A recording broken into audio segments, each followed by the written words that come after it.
And welcome to Sin and Fin, the Dugout Decision Show. And joining us today is another very special guest, a staple in the Owner's Box community, a tried and trusted southpaw from his days at Newman University in Kansas, and most importantly, the better half of the electric factory that is Gate 14. Is that good? You tell me. Avery Chenier joins us today. Avery, thanks so much for taking the time and welcome to the show. It's a team game. There's no better halves, but I appreciate that. I appreciate it a lot. Thanks for having me, fellas. Happy to talk. I know people hear me talk about my life all the time, but I'm glad that you guys are still interested at least, but happy to join the fellas. Appreciate you having me.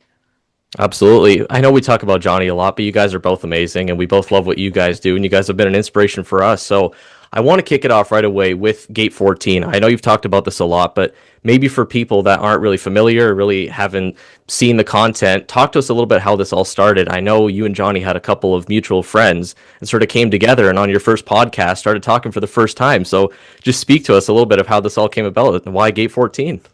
Yeah, so I'd failed out of college twice, pretty much. I did do that twice. So Jeremy Roach, the third guy we started with, like one of my best buddies that I had played baseball with. We went to school in Laurentian after I failed out of school in the States. We went to Laurentian because like, okay, they got a new baseball team. Surely they'll get me in because I'm like good at the sport. Kind of worked that way. Kind of didn't really work that way. But Jared got a job at Owner's Box, which was content. I had never done any of it. Like I had absolutely nothing. Jared got an internship there because he was a good student. And he's like, oh, it's COVID. My buddy just like wants to find a job. It's like, okay, I can do whatever. I like obviously lie about that. I didn't know anything. So ended up working there. Jared and I started doing this fantasy baseball thing. It's like gets kind of big for the fantasy baseball space, like on YouTube. Start posting shorts. We posted a TikTok that was I hated Charlie Montoyo at the time. It's like not any way I would talk now because now like real people listen to what I have to say and I can't kind of do all of that. But I would just said he was pathetic at the job and maybe he was, maybe he wasn't. But one of our buddies that I had grown up with and Johnny knew commented that Johnny and I should do something together. Do something because Johnny was doing his other podcast. We were doing fantasy baseball. Johnny DMs me one day. He's like, we should do it. The DM's out there somewhere. He posts it all the time. He's like, we should do a Jay's podcast. He thought I had all of this technology, which like I technically kind of did, but I actually really didn't have any of it. And he's like, I have the guests, which was true. He did have the guests. He always has the guests. And he said, we'll make it happen. I was like, all right, that's cool. Jer being the middle businessman he is like, we should get on a call with him and see. And I hate doing that stuff. Like no matter what, I'm just like, I do not want to do that. We could just send DMs back and forth. And we got on episode 1. That's the first time we ever talked. No planning for anything. There's basically been no planning since. And just so happened to make it work. We just put it out there. Got a little steam early where it wasn't like we weren't putting it out to no one. We were doing that for the first like 15 or 20 probably, but it started to just like I saw the numbers going up a little by little. Johnny would say some outrageous things like on TikTok. If you've never talked to someone like Johnny, it's truly shock factor hearing the way he talks and what he has to explain. So it's like, yeah, obviously he's gonna get a little steam and then talking about baseball that way. And we were just I think we were just lucky, right place, right time. And I mean being consistent helped us. We had nothing else to do. Like we had lost money on this for more than 3-4 years probably. And we were okay with it. And I think you have to be okay with it to grow and make it happen. But it's we started with nothing. We didn't have any help. And I'm sure just like you guys, like just want to keep going, just keep working hard and hopefully it'll pay off one day. So I guess is it fair to say that there was never really a plan for it? Like going back to your day to the Kansas days, right? And then you come back to Laurentian playing. Was the goal really to make it playing, and then just kind of one day you run into Johnny, and then it's like, oh, let's start talking about the Jays? No, I knew I was never gonna play like past college. College was always like as good as I could get. I knew what I was good at, and it was being a middle reliever who could just throw a ton of innings all the time. Baseball was never in the cards for after college. Never once in my life. I played with good enough people my whole high school career. I was like, I'm not close to as good as these people, and I never will. I didn't work that hard either. That's like kind of the thing. I like just being around, doing what I could. But it's like, yeah, never ever in the cards did I think content was gonna be a thing for me and playing baseball. It's like maybe coaching was always gonna be kind of the thing that I thought would take me places because I love the game, still do. It's the same. I love being around the field, love being with a group of like teammates. Like that's obviously the best part of playing, unless you're the best player in the world. But like half my time I was spent sitting on the bench watching good players play. I got pretty used to that and enjoyed watching that. As like I remember I was 16. We had like a bunch of these Team Canada kids on the team I was playing on. We were insanely good. And I would like keep scorebook, and then I would like come into the game and pitch a ton of innings. Like I was good that year. And I remember putting together a spreadsheet of all the stuff. We went on a summer trip for like a month and a half, and I put together all the stats from all the players, and I just really enjoyed doing that for some reason. I said to my coach, he's like, I don't even think he opened it too. I put together a whole bunch of stuff for all of us, and I was like, I hate numbers, I hate school, but somehow that in my brain worked well because it had to do with baseball. So the content thing too was I might as well try it because I'd rather be doing that than working landscaping. Like that's pretty much where I landed because I was going to work a bad job if I didn't try something. So I was like, staring down the barrel of that. It's like, I'm gonna give this a try because I don't really care and I can't be doing blue collar work because I'm not that good of a worker, honestly. Yeah. And I think we can kind of resonate with the fact of just hopping on a mic and talking Jays. I think the way we started with this was we both went to a prof's office hours, and he's like, guys, it's before the ALDS. This is when the attention is heightened with baseball in Canada, especially. Just hop on a mic and talk ball, and that's what we've been doing. And it's actually been a lot of fun. Like I've never thought of doing a podcast, and I just always thought that was kind of going to be a lot of effort. And I'm an introvert, so I'm like I don't want to put all this effort into a video. And it's been a lot of fun. When did you guys really start to think, okay, this could be a career out of this? I think the first year I was pretty into it. So my parents were trying to get me to finish school. I'd lied to them multiple times with how many credits I had left. I was like, you know what? I got like 6 credits left, just so my mom would stop like just getting so mad at me about not finishing school. And we kind of start doing it like the content stuff. It's hard to make money doing it. Like when you start out doing it because you want to do it and it's a good job, not because there's a ton of money in it, obviously. So I start keep doing it. My dad's finally on me a little bit. He's like, "Hey, are you going to go to school? Are you going to finish?"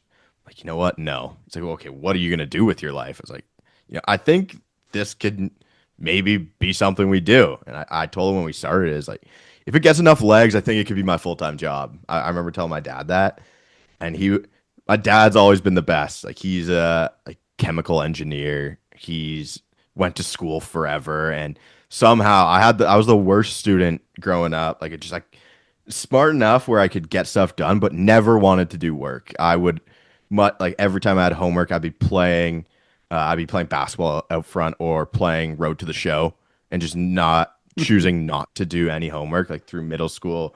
Just a devil child of not doing work, like well behaved, but would refuse to do schoolwork. So I just knew it wasn't for me. Obviously I didn't want to go back.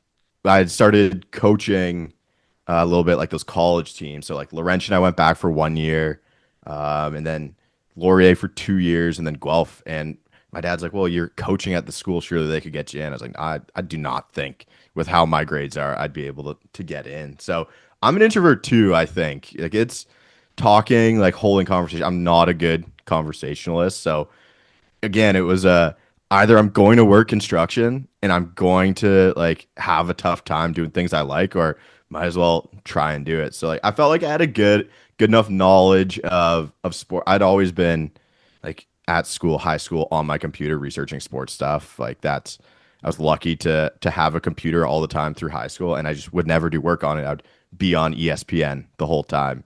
So just kind of fell in love with that stuff. I felt like I had a decent enough knowledge of just like the sports world more than the regular person. So I was like, okay, maybe I can put it together in a way that people like, and just kind of doing whatever I thought was okay. And we ended up full-time job. Luckily, it took time too. Like it was not. Like we've had these legal battles. It's been a roller. If people knew like the other side of it, I think they would not gain appreciation because we talk into a microphone for a living. But it's just like some of that business stuff sucks, and I do not like doing it. So yeah, we're lucky to be the spot we're in, but Yeah. yeah, it was tough, man. It really was tough trying to start it and like have people believe in it. But I think John and I just like believed in ourselves enough where we'll just see how far it goes. Yeah, and it's great because look where you guys ended up now. But I have to speak to Johnny a little bit. We have to touch on him a little bit. I saw you guys posted some of his best quotes of the year a couple days ago, Yeah. and I looked at some of them. I picked out a few. Right before Devin Williams goes to the Mets, he says he wants Devin Williams inside of him. That's just Yep. great. And as much as you talk about Johnny, being the crazy Twitter guy, it's all in goodwill. I think you guys get a listener question. It's like, how far are the stars? And he goes like 10,000 kilometers. And it's like just a tad off, just a little bit. Yeah. It's like 3 light years or something. The other thing I noticed too, which is great for both of you guys, is the day, I believe it was the day you had the Mark Shapiro interview, that same day it was a work from Dome day. And you guys famously called out in 2024 how the Jays couldn't get a win on the work from Dome. And then you guys break the curse. So just talk to us a little bit of what it's like just being around Johnny and working with him the past couple of years. So I'm with Johnny a lot. We're very good. Like we know like I don't think Johnny and I are the best of friends. People would think we're the best of friends. Like we're pretty different people. I like hanging out with John a lot though. It's a good time. But now we work together full time. So we see a lot of each other, but we're able to put it past. He's a special like one of one person. Like truly one of one. Good, actually an awesome person. Like really good heart, really good guy. Insane person too. It's like obviously we all know he's insane. But really funny. Yeah, the Mark Shapiro thing was also great work from Dome because we went to spring training, we get off the plane. So there was a woman, I forget her name now. I'm gonna be mad that I forget her name. We told her that she should lose their job because of the work from Dome thing. Obviously a joke. No one should lose their job over that. But they were so bad, the team, and they lost every single work from Dome game. Get off the plane. It was her husband is like, yeah, my wife did work from Dome. And I'm like, I said to him, I'm very sorry, and I hope she doesn't lose her job. So when we get doing the Mark Shapiro thing, they start talk. So our first pitch was also a work from Dome game. So they made it known. It's like, you guys have to do it work from Dome because you guys chirped it so much. And we were like, that it makes a ton of sense that we have to do it. But yeah, we get up into the offices and she's there again. She's like, yeah, you were the guys who asked for me to be fired because of work from Dome. I told her I was so sorry. Like, don't believe those things when I ask for people's jobs. Like that's not a real thing. But yeah, John's one of one, got a good heart. I need him to stop fighting people on Twitter so much. Yep. Because it used to be awesome for us when he would do the punch up all the time. It was great because people would say some nonsense, and Johnny was there to kind of back people up. Now we got to stop punching down because he's big time now. It's like you can't be doing that all the time. But no, it's good. Definitely gets more eyeballs on it. So I'm not like actually too pressed about him fighting people on Twitter, but I think it kind of makes me look a little good too if he's the one getting mad all the time and I'm just living. Yeah.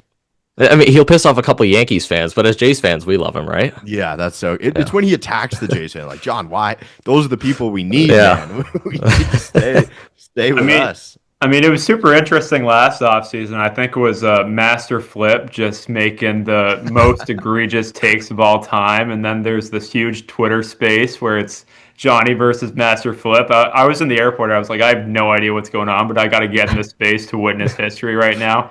And that's just the kind of eyeballs that come on the podcast just through random interactions like that.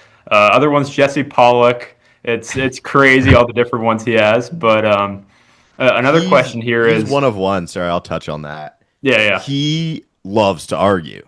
Like if we had half a brain and he could like do school, he'd be great at arguing with people for a living. Like that's what he loves. He'll never the group chat arguments with him, or because I'm in every single group chat I'm in has Johnny in it too, with like a bunch of people.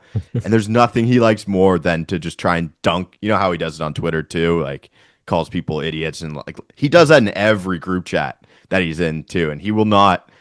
It's very hard for him to concede defeat. And he's usually not that wrong, but even if he's a little, he'll be able to spin it in a good way where he doesn't lose, and he will outlast the person that he is fighting with, and that's evident on X, the Everything app.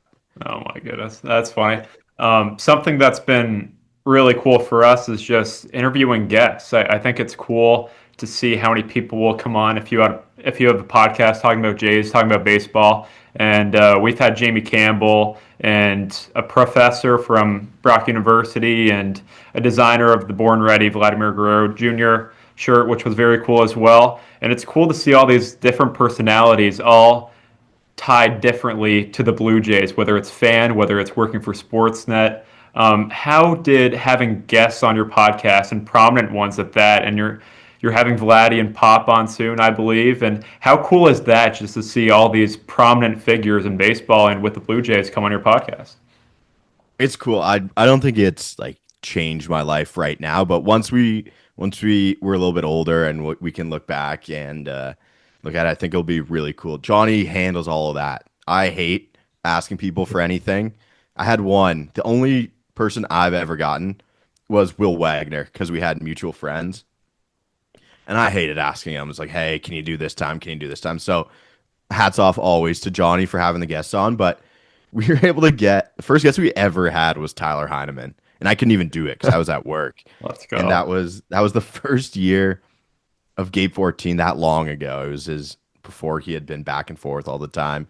Johnny had done that, but kind of the first off season because it gives you some people think you're legit if you're able to get the players on, right? It helps everything. Like I think it was perfect timing for us.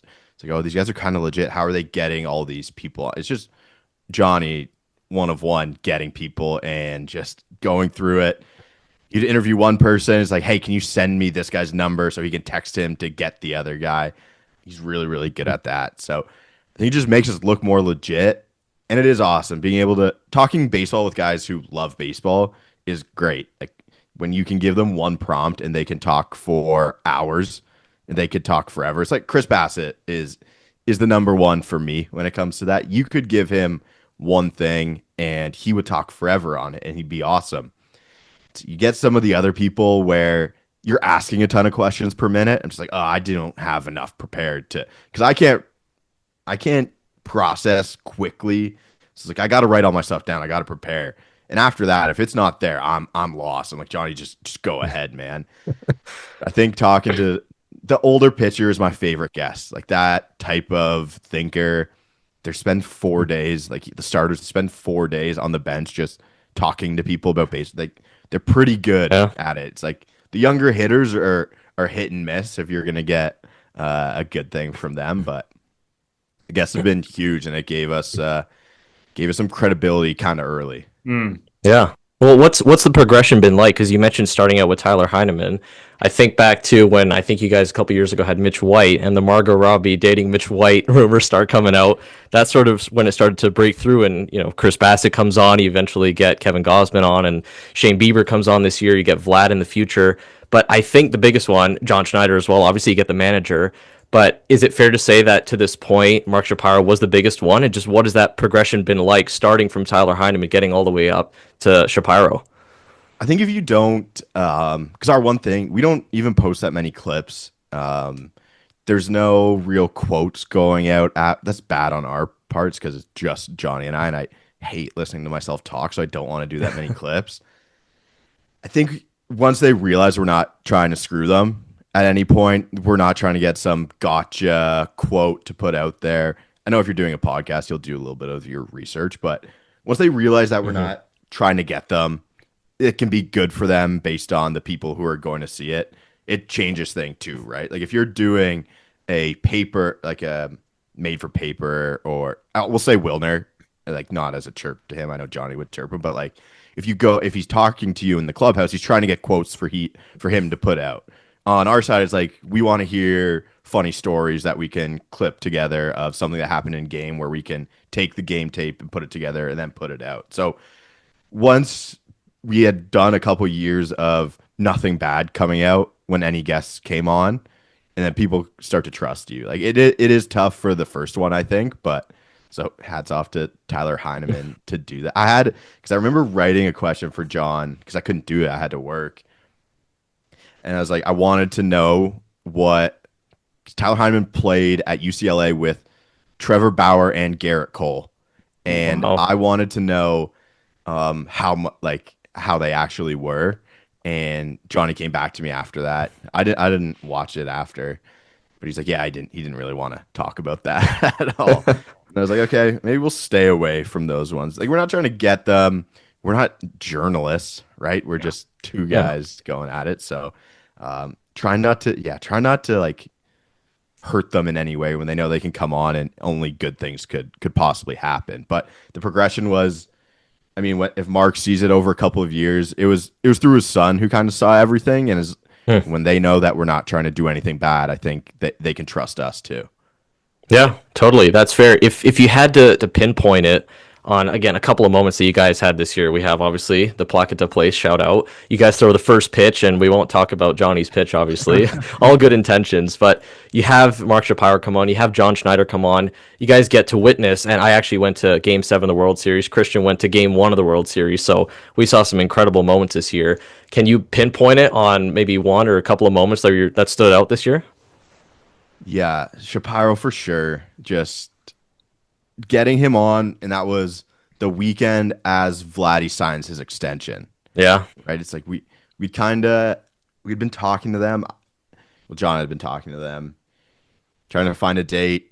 They kind of float this. I think they knew something what was going on. Like the PR team was like, okay, do this day, it'll come out, and then I think it was that night, was it not, or maybe the next night, the Wow. Sunday after, or the Monday, the Vlad thing happened. It's like, oh, maybe you guys knew what you were doing here to try and make that happen. But that was again, if Mark Shapiro comes on and he has a good conversation with us, huge for anyone else coming on.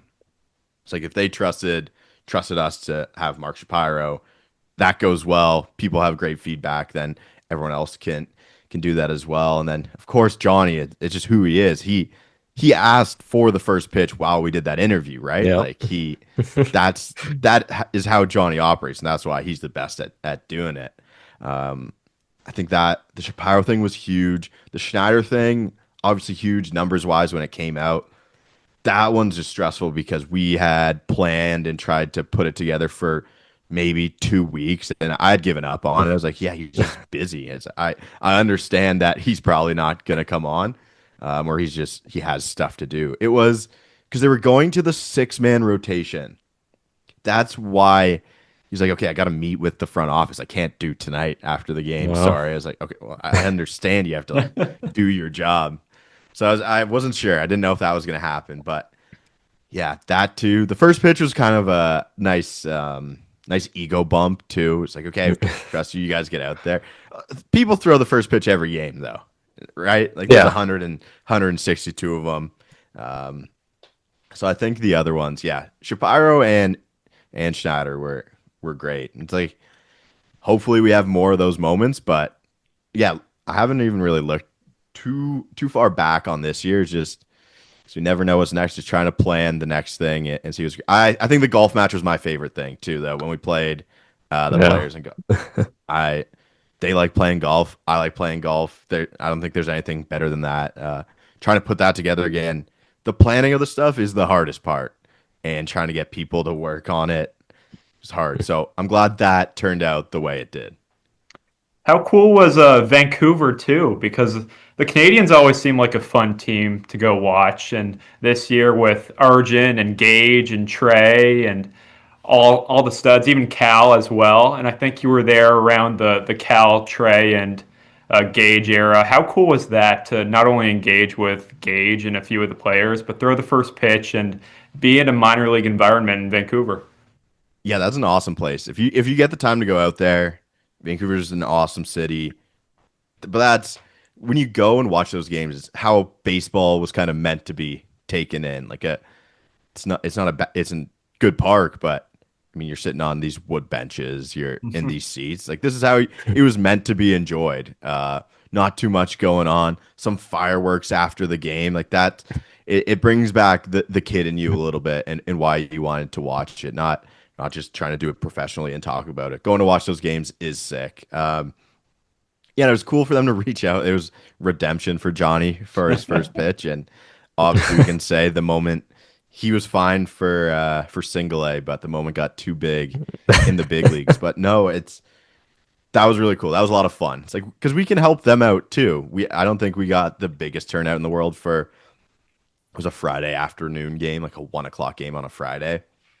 It's like we can try and help them get eyeballs on it. And I thought it turned out great. But if you ever get the chance to get out to Vancouver, you got to do it. If there's a player you want to go see play, perfect place to do it. I know the New Hampshires and Buffaloes aren't that far, but Vancouver just beautiful that time of year. Awesome park. Yeah. Good promotions going on too. We got fireworks after the game. It's like I'm a big Yeah. fireworks guy, so I was pumped about that.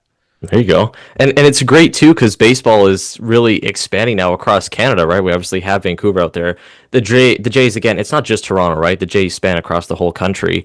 But recently, the IBL, formerly the IBL, the Independent Baseball League, now rebranded to the CBL, Canadian Baseball League.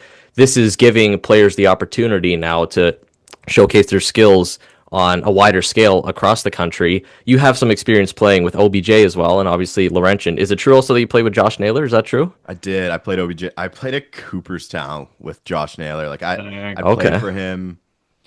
So that was 12. It was some all-star team we had played together, and then 16 year we played a little bit together, and then he was just on Team Canada when we were 16 years old, and I was like the younger age. We were done being kind of teammates after that. We'd played on like a fall trip together, but knew each other decently well throughout that time. So yeah, playing some good stuff. But yeah, the IBL going to professional is I know Yeah. nothing about the move other than they're going professional. So Hmm. take what I'm saying with like a grain of salt, but I think it's like the worst idea ever. They're just run by these college kids who come back and play for them, right? Now Yeah. you're Yeah. not letting the college kids play. I don't know if they did actually change that, but like half these teams are full of guys like some D1, some high JUCO guys who come back and want to be close to home and a place to play summer college baseball or better than the traditional junior that you're going to play. And now it's all Yeah. pro. I'm like, I don't know if that's the best way to do it, but like you got the Wimble or Western baseball. I forget what they call it now. It was the Wimble. My brother played in it, but they've got a good college summer league too that spans like Alberta, Saskatchewan out there. Like Edmonton has a team. Victoria, BC, they have some Yeah. college teams too. But it's good, man. Like those are some cool places to play ball. I'm glad they have it, but yeah, man, all over. But IBL, I don't know. Yeah. Just Fernando Rodney made them go pro, unfortunately. There you go. Yeah, with Hamilton, and they've got sort of close to your area. They got the Kitchener Panthers, they got the Guelph Royals, Toronto Maple Leafs. For Yeah. us here in Toronto, are you tapped in at all, or are you following the IBL or now the Well, CBL? I would only follow because I know people playing in it, right? Like a bunch of Okay. people I would play with. My 17-year-old coach coaches the Royals. Oh, wow. So it's like a bunch of the OBJ kids would play for the Royals. Mm. My brother played for the Royals for summer. But yeah, now that these are all guys that I had played with, that was the only reason I would follow. I gotta get to Christie Pitts though. I've heard that's a Yeah. awesome place to watch. You just sit on the hill, Sit on the hill. drunk. Yeah. Yeah, as good as it get. I'm close to there now, so I got to get there in the summer. Yeah. Yeah, and Totally. we're right by the Well and Jackfish, and they're the best Okay. team in the league consistently, and they just won the championship, and man, they packed the place. Like it's pretty insane, and I follow the IBL Facebook group, of course, to keep in touch, and they're always talking about expansion teams, and I don't know what's going on there. I don't know where they're going to expand to if this is strictly Ontario, but I think it'd be interesting. Like there hasn't really been anything like it before, so might as well see it. It's either a boom or a bust, and hopefully it's a boom. Yeah, it's tough because you got to pay like all these guys now. Yeah, You weren't paying the other in a league that I don't think, in my mind, isn't making a lot of money, and now you're paying everyone. Yeah, yeah. I don't know where the influx of money is going to come from, but I hope it works for them. It's cool having those teams around, like close to you. If you can't afford to go to the Jays games, you can go to watch some of these IBL thing or C. What do they call it now? CBL. CBL. Okay, that makes sense. Yeah, those local teams you want to get out and support. So I hope it works out for them. But it feels like it's tough. I was always a big proponent. I thought it was good that the college kids would come back, have a place to play a little bit. That's better than junior. And I don't know if they're going to be able to do that anymore. Yeah. Well, just going back to the Jays, I mean, just a crazy year. Crazy year to cover as a fan or even a podcaster.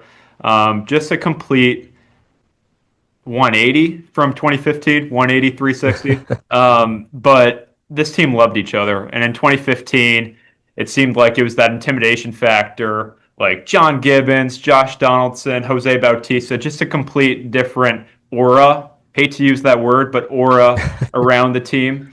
And what do you think they do from here? So they went out, they got Dylan Cease, Cody Ponce, Tyler Rogers, all great signings. What big bat do you want the Jays to get? I'm fine with either of them. I'm fine with Bo or Tucker. I mean, it seems like they've been talked into as being on the team. It's like Ketel Marte being talked on to the Red Sox, and then you look back, oh, they're not going to make that deal. One or the other. I know people are going to hate that Bo being gone. I think I'll feel the same way too. The Yeah. whole aging curve on it, yeah, weird. I feel like he fits. It would be weird. Like I don't think the infield is set up for that much success if Kyle Tucker's the only move. So maybe there's another small bat in there that they want to do. But I feel like in my heart, what's going to happen is Kyle Tucker goes elsewhere, Bo comes back. Yeah. I would just take. Sure. I mean, if I'm not thinking about all the nostalgia and how awesome it's been as Bo as a Blue Jay, I would take Tucker over him. And I don't think that's the craziest take in the world, but I do think Tucker somehow goes elsewhere and it ends up being Bo back. And I think that'll make most people happy because it has been good that they've tried to do something different. Like they didn't run back the Max Scherzer. They Yeah. didn't. They're not trying their hardest to recreate 2025 because I mean it's hard to recreate everything Yeah. that happened last year. So try some new guys in there. Let's really build on the process of being a good team so you can mix and match these pieces to make the team really good. And I like that they went with that approach other than the nostalgia factor of just automatically bringing everyone back. But Yeah. you want to bring Bo back because he's actually a really good player. And I'd be Yeah. fine with that move of bringing Yeah. him back. I definitely share that sentiment. I've always been a Bo guy. I can't help it. I just need to have him back. I see the Game 7 home run, right? Like that just Yeah. broke me. And I've heard you guys say too that you don't think you'll ever go back and watch Game 7. I don't think I will either as well. Like just screaming in that moment. But I will preface this by saying on this podcast, we've said, of course, we want both. We want the both Yeah. back. I know you Yeah. feel the same. Christian leans a little more to Tucker, and I will agree. I think he probably is the better overall player, right? Like he can be an MVP candidate. No slight on Bo. I just can't get over, I guess, the emotional sentiment, and I guess just the hit tool is always going to be there, and that's something that ages well as the hit tool, right? Like maybe he's not going to have the power so much, but he'll have that hit tool. I did hear though on your most recent podcast with shout out, it was CB and YJ's, right? It was Yeah, recent my when Johnny boys. was sick. There you Yeah. go. And I know you guys made a plan for if the Jays didn't get either of them. So where do you stand if let's say we're getting to January and Bichette's gone and Tucker's gone? So I had one. I wrote down Cody Bellinger, Hassan Kim. Hassan Kim got signed. Yeah. I had a third one that I didn't dare to say. It's written here. I can show you guys. I want them to trade for Jazz Chisholm. That's Oh. the third one. Just abs. Yeah, that was the reaction Wow. I was hoping to get from everyone on that. Yeah, it's just like get it. YJ's always makes a good point. It's like let's get athletic because there's a lot of the team that's not that athletic. So when you can get to a position that you're going to add. Bo's not the most athletic in the world. They're not running the bases great. Like you can try and make runs up in other places too. That's not just going to be Bo singles to right field.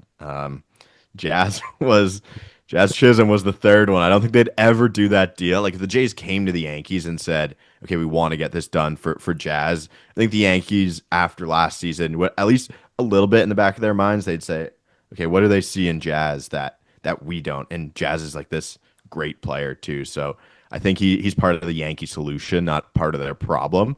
That was the Yeah. name I came up with, the third one. Is I he love on it. That might stir the pot a little bit, but listen, he was the 30-30 guy, right? So it's pretty good. Yeah, the defense wasn't great. But we're talking about Bo here too. I think Bo could play good second base. Yeah. I forget who the article was. They're like most shortstops who move to second base have pretty good numbers when they finally do the move. If you're okay at short, you should be pretty good second baseman. And I thought he looked awesome in the Yeah. World Series at second base. It's like why we can help maximize the output of this team if you just play second base. And now the report coming out finally that Bo's telling teams he wants to play second base. I think that was happening from Yeah. like the Yeah. second week of free agent. The first week is like, okay, I'm a shortstop. And then no one calls and says he's a shortstop. And he's like, okay, I'll play second base for you. That's fine. Yeah, I think the problem with Bo for me is just the possibility of being stuck under a huge contract with a non-athletic second baseman or shortstop. I just think of Rafael Devers and Craig Breslow saying, "I want none of that contract anymore." And obviously, a different scenario. Devers' personality and attitude towards switching positions was a lot different than Bo's. But I just don't want to be stuck under a brutal contract of a guy who's a defensive negative on our team. And I'm also way too analytical when it comes to this. I have no like emotions to Bo. Like I'm not tied to him at all. He was great, and it was so cool to have the Kevin Bo Vlad thing. But like Kyle Tucker, I think just fits so many needs. He had a pretty bad year last year. It was an awful second half. It was a good first half, and I guess he battled through an injury in the second half and put up a better WRC plus than Bo. And all the Twitter GMs are clamoring for Kyle Tucker. I guess I am too. But Yeah. like Kyle Tucker's market is what? Like it feels very Yeah, slim it's right maybe. now, and Yeah. I'm terrified of the Dodgers coming in, giving him like a 3 year, 120, and with opt outs after each year or something I, like th- I that. think they've I think they've done that already. Yeah, I think probably. that's So I that's definitely happened. yeah, what teams outside of the Dodgers are in on Tucker right now? Like I don't think the Mets or Yankees are in on Tucker. I think the Mets are more in on Tucker than the Yankees. Yeah, Trying to kind of do the same thing. yeah, But they might give him the more years too. I don't know. They could do it. It doesn't. You don't want too many people on these 10-year deals. I mean, yeah. you kind of don't want any people on 10-year deals. But yeah, I think the Mets are kind of in it too. The Phillies are gone, thankfully, because of signing Schwarber. But yeah, there's not that big of a market for him too. So if it falls into your lap and he'd be willing to take, I don't think we're gonna get Bo this massive contract. I think it's gonna be they probably end 6 years they'll be on it, and I think there's not too much worry for me that that's gonna be the worst contract. Yeah. I don't think he's gonna get like this 8-year deal. I'd be shocked. I don't think anyone would give him that at this point. Yeah, I think BNS predicted early in the offseason like 5 years, 130, and then we brought this up on the podcast. We were like, "Whoa, this was totally not what we thought his market was going to be." So if it's something like that, like why not both? I don't think it's realistic, but it's interesting. Yeah, I don't think there's a when they talk both, I can't see it actually Yeah, happening. It's trying to make them both come and play here. I would love it, but yeah, just trying to make both of those deals happen independently of each other. I can't see it happening, but I'd be pumped. yeah, I think Yeah. it's still a long shot. So, speaking of the Phillies, you brought up the Phillies, obviously, when they brought Schwarber back. A former Philly who just signed with the Angels of Canadian, our guy Jordan Romano. They also got Alec Manoah, actually, the Angels. I have a little exercise here, though, going back to Johnny briefly. I Yeah, saw you guys posted in 2024 when George Springer just looked dead, honestly. The Junta line comes out where he hits 185 in college, and yeah, Springer got within like 3 points of that. And this is again with all good intentions. I look back at your stats. yeah, 2017 ERA stands at an 8.36, and Jordan Romano gets to an yeah. 8.23. Now the wow, reason I mention this is because look what Springer did in 2025. Maybe that sparked him, right? Like he was incredible last year. Absolutely. are we getting former Canadian, former Philly, former Jay? Are we getting the bounce back for Jordan Romano in 2025?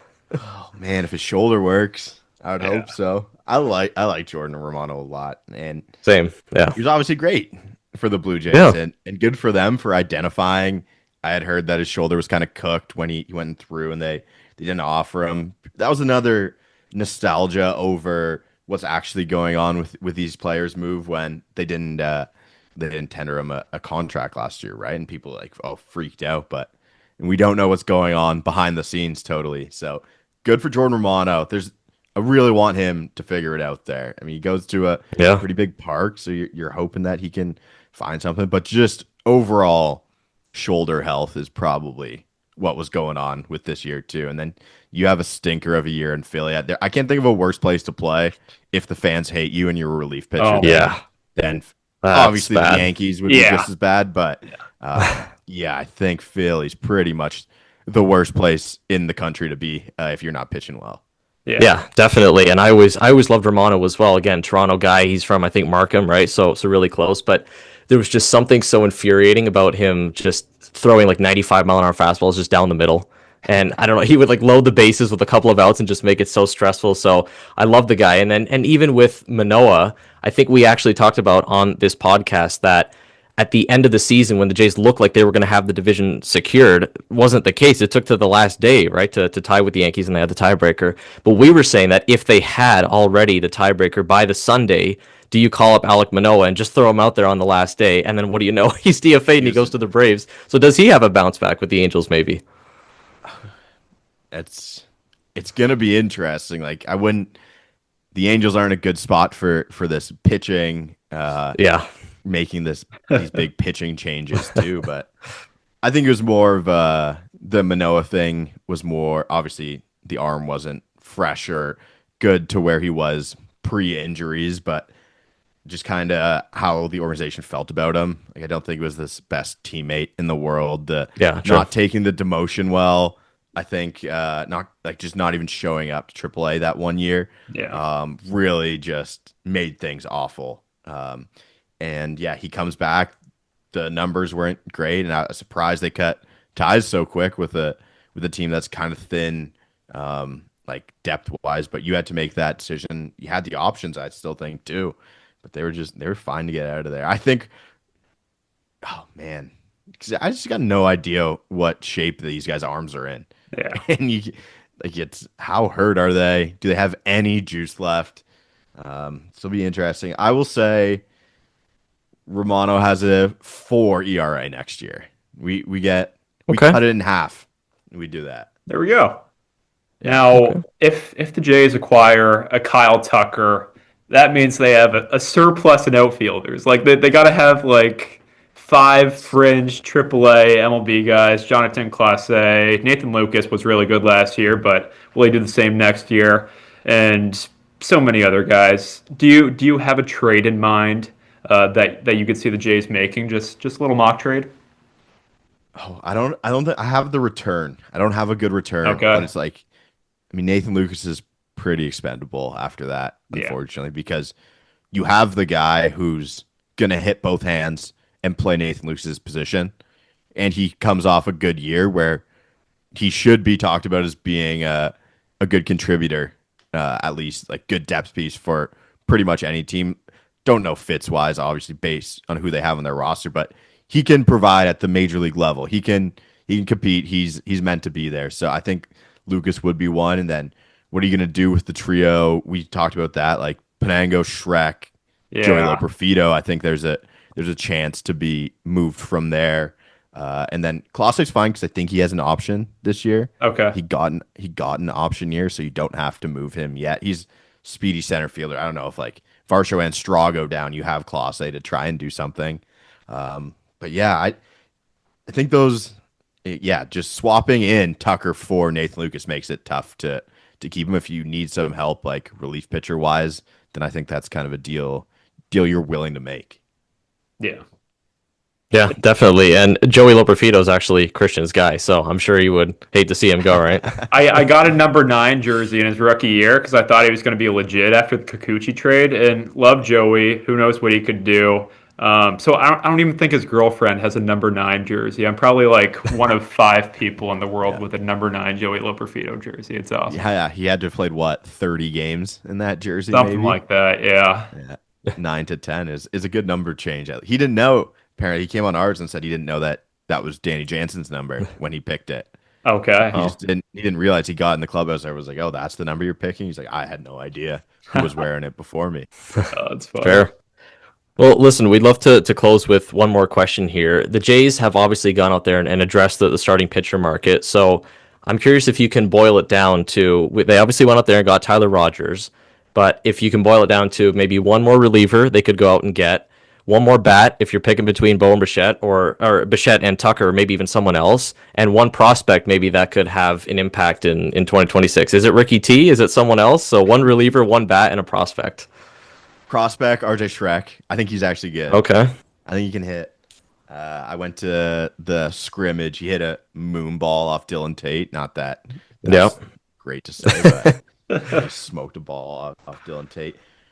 Pitcher wise, like relievers, I don't know what they're gonna do because they could go with this and be fine because they have those all those optionable guys that they brought down, like the Fishers, Fluarties, Paxton Schultz, right? Like they'll deal from that group, and it's going to be just a bunch of interchangeable pieces. So I don't even know if they add any more of the bullpen. I thought the upgrade would be a good lefty arm potentially. I don't really see that anymore. Like the arms that they have available, I don't really know who it's going to be or who's still on the market that they'd be willing to get. Then bat, I've been doing some bad like names coming up of people that you would want. Like a Willie Castro, if they don't get any of those guys, is be kind of interested in. I don't think he's signed at all yet. But like the switch hitter, crazy platoon guy, if they don't do Bo or Tucker, and Hassan Kim's gone, so that was the guy I wanted to get to see if Yeah. we could mix this trio of like Clement, Kim, and Jimenez playing the middle positions. Oh, But yeah, I think it would be just good. Bunch of guys who can kind of play a lot of games, see who you could put in there. But no, Hassan Kim's tough now. So that's where I'll go. I don't know if they do the pitchers, maybe like a Willie Castro type if they try and add that way. But like the Bregman doesn't make too much sense. I'll just say I'll Yeah. say Bellinger then. I'll say everyone's gone and Okay. they do the Bellinger. Yeah, I think definitely that could fit the mold. Speaking of the relievers, though, I don't want to say what I've said about Brendan Little on this podcast. Honestly, we praise the Jays players and we love them all, but he's the only guy where I just couldn't help it after what was it, Game 5 of the CS. But again, he has the stuff. So again, you mentioned with the lefties, I think Caleb Thielbar is a guy we were looking at. I think he just signed. I don't know if he went back yeah. to the Cubs or where Just he he went. signed yesterday. Yeah. Yeah. Okay. Danny Coulomb was another guy we were looking at, but say he signs and he's gone. Like, how do we feel about it's like Fluharty, Lauer, and Little? Like, how do you feel about that? It's fine. It's Yeah? fine, I guess. It's Stick with it? And Ricky yeah, T. you have And Ricky T, yeah. Yeah, Ricky T maybe. I think yeah, like they'll keep Ricky T down there for a while. You can't if he's actually Yeah. not good and you've already moved him to the bullpen and then he's not good in the bullpen, people will be like, where did all his value go? They can't make that move yet. I think it's a move to be made past or post trade deadline. The team's competing and it's like, okay, Ricky, you got some innings in, you're healthy. Let's move you to the pen, see if you can help the big league squad. But yeah, the lefties, I thought there would be some upgrade potentially, and I thought Thielbar was going to be my guy. Colomb's like kind of the same thing too, right? Yeah. Just not a bunch of these high leverage lefties on the market. They usually like to keep those types of players in their bullpen if you can get them kind of cheap. Yeah. Yeah. Well, it was lovely talking to you, and we really appreciate you coming on. Anytime. Yeah, fellas. Thank you absolutely so love much. everything you and Johnny do. We look forward to Yeah. the Vlad pod coming soon. You guys have been a real inspiration Well, for us. Johnny So. keeps telling everyone that we're doing it. It's like, I don't even know when Oh. we're doing it. Oh So, shoot. Okay. yeah, Oh. so he won't That's even tell unknown. me.